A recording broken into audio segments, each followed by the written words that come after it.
Welcome back to the Four Door Savage YouTube channel. See behind me here, this El Camino. Let me get this camera turned. We have got 1986 Chevy El Camino. And this fellow is a good friend of mine.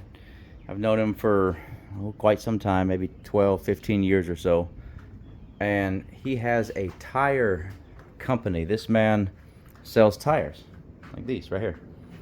And he pulls up to you, he delivers them. He's got a great price on tire. He bought this El Camino. He's always wanted one, or apparently he had one, I think. I'm not sure what the story is, but I'm pretty sure he had one before. And now we got another one, and he really wants some love on this thing. It's a good wrench 350, as you saw just a minute ago there. He's got full bolt-ons. I recommended him a list of parts, different things to get him right. You know, intake, header, exhaust, you know, fuel system stuff, you know, cross member. Got these G bodies have a single hump on them. Most of them do, unless it's a dual exhaust car, and this one isn't. So we're going to put a cross member on it, full exhaust, brand new carburetor. I believe it's a Brawler 650, one of my favorites for a street cruiser. They drive and run pretty good when they're tuned in nice. Interior's pretty clean. I think the seats are out of a bubble caprice or something to that effect. I'm not sure, but they're really nice in this car. It's clean. Really nice, good driving car, and I'm gonna help this man make his dreams come true. It runs pretty good now. He got it all sorted out. It's, you know, he knows it drives well. There's nothing wrong with the suspension and all that I'm aware of. So we're gonna go ahead and get started on this thing, do full bolt-ons, get him right here right quick, and then back to the action. Let's go. Okay, I got a bit of an update. I know I've been really blasting through this thing and haven't got any footage up till right now.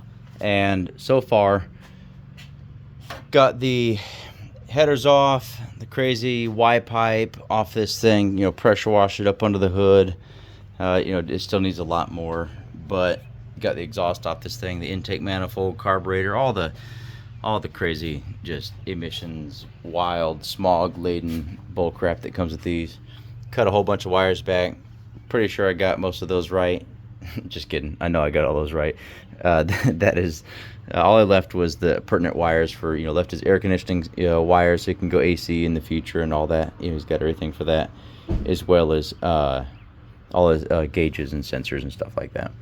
So anyways, got the intake manifold on there like you see. I'm about ready to put a curve in this distributor. A lot of y'all probably don't know anything about that, and instead of me explaining it, I'll just say if you want to know that bad, just Google it. Involves springs, weights, and bushings that go inside of here. So that's neat. Anyways, I'm going to go ahead and keep on going with this, and you'll see it here in just probably a few more hours or days. I'll get this thing put all together. Here we go. All right, got this El Camino all done. You see me in it here. I'll turn this thing around and take a look at it. Okay, we got this thing all fired, all done. Runs really great. It's a little bit warm. It's got about 120 degrees in it. Just started it up a minute ago. Let's take this thing around the block. We're just out driving this El Camino, making sure this thing is A1 for this guy.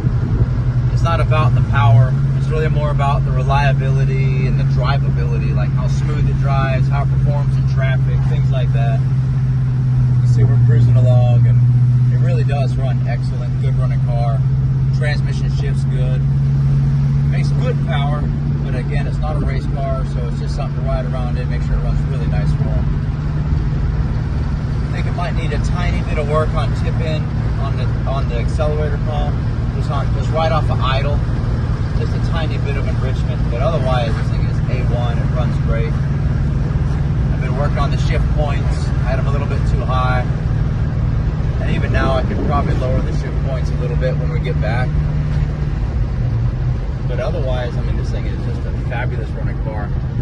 Had a lot of dirt in the fuel system, a lot of crud in there. It took about 3 or 4 attempts of flushing the system, and we got a nice fuel filter on it now, and really runs great. Very pleased with it. Everything's wired in appropriately. His air conditioning and all that is wired in, and he'll get it charged and it will work on this car. So it's pretty cool. He got himself a nice, really nice El Camino. If you need tires in his area, I'm going to put his phone number up here.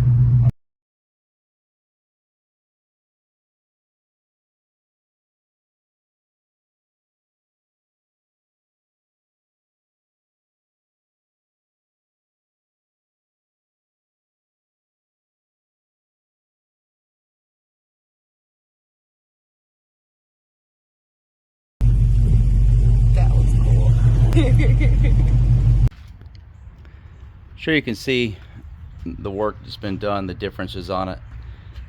Headers instead of manifolds. Nice Edelbrock dual plane intake and a Brawler 650. Haven't been too impressed lately with the setup on the Brawlers.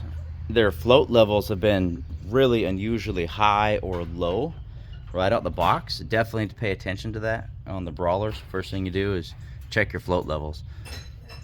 This thing's pretty well done. Just did a nice wire tuck, clean up. There's a lot of, the factory harness goes up over the top over there. And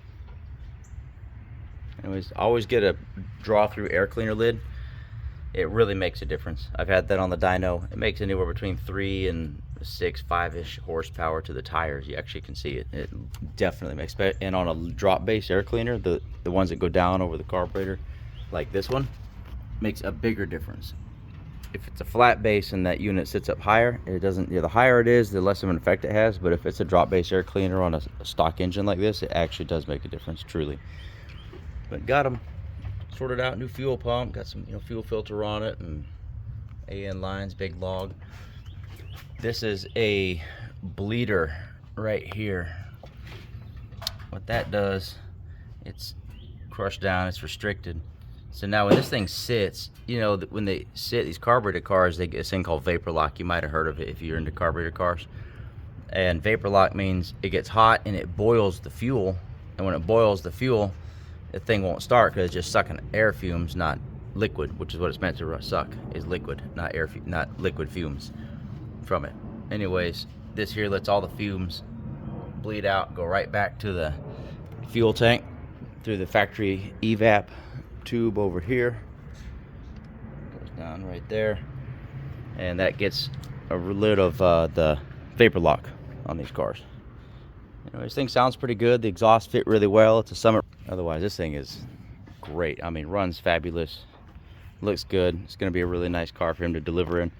It should just start. It normally does. Like the tuner where you can just reach in the window. Go on ahead and fire that thing up.